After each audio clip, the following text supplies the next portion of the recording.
नमस्कार मंडळी, आज आमच्या चॅनलचे कार्यकारी संपादक सुहास घटवाई यांच्याशी वेगवेगळ्या बातम्यांना घेऊन आम्ही न्यूज रूम मध्ये मिळून सगळे मंडळी चर्चा करत होतो आणि चर्चा करता करता एक मुद्दा अचानक आमच्या समोर आला आणि मोठा क्वेश्चन मार्क बनून उभा राहिला।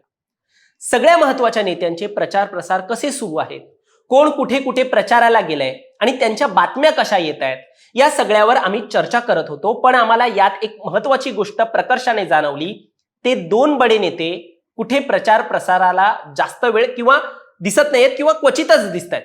म्हणजे बघा, प्रचार सभेमध्ये उपमुख्यमंत्री एकनाथ शिंदे यांना ट्रोल केलं जात आहे की ते कसे लावरे तो फोन पॅटर्न हा जो आहे की लावरे तो फोन हा जो पॅटर्न आहे ते राबवून कसा प्रचार करतायत। उद्धव ठाकरे यांच्या पक्षाचे नेते ओमराजे निंबाळकर यांनी तर शिंदेची मिमिक्रीच केली। शिवाय काँग्रेस नेते बाळासाहेब थोरात यांनी याला बनवाबनवीचा कार्यक्रम म्हटलं, ज्यामध्ये तो व्हिडिओ तुम्ही पण पाहिला असेल, ज्यामध्ये एकनाथ शिंदे जे आहेत ते उदय सामंत यांना कॉल करतायत आणि म्हणतात की ते MIDC होऊन जाईल का, मी शब्द देऊ का, अशा प्रकारचा तो व्हिडिओ आहे। आणि तो फोनवरतीच, म्हणजे सभा चालू आहे आणि वरती फोनवरतीच त्यांनी तो फोन लावलेला आहे उदय सामंत यांना आणि त्याचा शब्द जो आहे MIDCचा तो घेत आहे। आता यावरती एकनाथ शिंदे यांनी प्रचार सभेमध्ये हे केलं म्हणून तो बनवाबनवीचा कार्यक्रम आहे, अशा प्रकारची ट्रोलिंग होते, त्यांची मिमिक्री होते, म्हणजे हे सगळं प्रचार करतायत म्हणून होत आहे। पुढे मग दुसरे उपमुख्यमंत्री अजित पवार देखील प्रचाराचा एवढा धडाका लावून होते की ते युगेंद्र पवार यांच्या लग्नाला देखील गेले नाही, बाकी सगळे गेले, स्वतः मुख्यमंत्री देखील गेले, पण स्वतःच्या घरातल्या लग्नात अजित पवार गेले नसल्याच्या चर्चा झाल्या, जस्ट बिकॉज ऑफ प्रचार सभा। बरं, मुख्यमंत्री लग्नाला वेळ काढून जरी गेले असले तरी वेळ नसेल इतर वेळेत तरी देखील ते सभेला फोनवरूनच संबोधित करतानाचे व्हिडिओ देखील व्हायरल झालेले आहेत।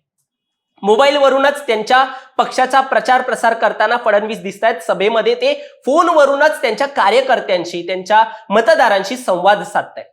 मुख्यमंत्र्यांचा फोनवरून प्रचार केल्याचा तर सोडा, दादांच्या पक्षाचे नेते छगन भुजबळ यांनी तर चक्क हॉस्पिटलमधून प्रचार केलाय। त्यांनी तिथूनच त्यांची स्पीच जी आहे ती हातामध्ये रेडी होती आणि छगन भुजबळ यांनी मतदारांना संबोधित केलं। पण या सगळ्यात महाविकास आघाडीतले दोन प्रमुख बडे नेते नेमके कुठे होते असा प्रश्न मग आम्हाला पडला, कारण की महायुतीमधले तर सगळेच दिसत आहेत। ते दोन बडे नेते म्हणजे राष्ट्रवादी काँग्रेसचे प्रमुख नेते शरद पवार आणि ठाकरेंच्या शिवसेनेचे उद्धव ठाकरे, हे दोन महत्वपूर्ण नेते नेमके प्रचार सभेमध्ये आहेत कुठे। आता बघा, शरद पवार यांनी विधानसभेच्या निवडणुकीत प्रचाराचा धडाकाच लावलेला, मागे सत्याच्या मोर्चाला पण ते उपस्थित होते निवडणुकीनंतर देखील।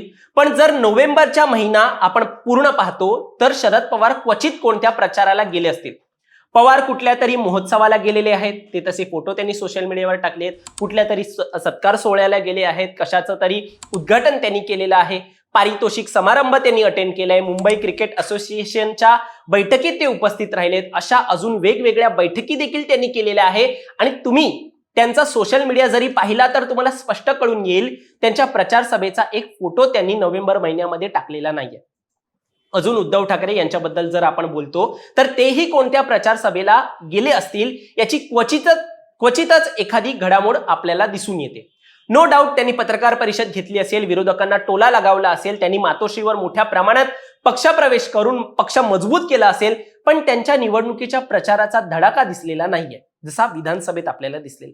आता प्रश्न असा आहे, दोन्ही पक्षाच्या महत्त्वाच्या नेत्यांनी नेमकं काय ठरवलंय, त्यांनी मान्य केलंय का ही निवडणूक काही त्यांच्या हातातली नाहीये, स्थानिक स्वराज्य संस्थांची महायुतीतली ही निवडणूक त्यांनी महायुतीला वाहून टाकलेली आहे का स्थानिकची निवडणूक। जर प्रचाराला महायुतीच्या पक्षातील नेते आपल्या कार्यकर्त्यांच्या प्रचारासाठी ग्राउंडवर असे उतरलेत, तशी गरज ठाकरेंच्या शिवसेनेला आणि शरद पवारांच्या राष्ट्रवादीला वाटत नाहीये का। आता आम्ही याच विषयावर जेव्हा अजून चर्चा केली आणि विश्लेषकांशी संवाद साधला तेव्हा विश्लेषक म्हणतात, आज ठाकरेंच्या सेनेची कोकणात जास्त ताकद राहिलेली नाहीये। एक भास्कर जाधव यांना सोडलं तर कोकण ठाकरेंच्या हातातलं असल्याचं दिसत नाहीये, म्हणजे सत्तेवाईज तरी मराठवाड्यात ताकद असली तरी तिकडे उद्धव ठाकरेंनी अवकाळी पावसात दौरा केलेला होता।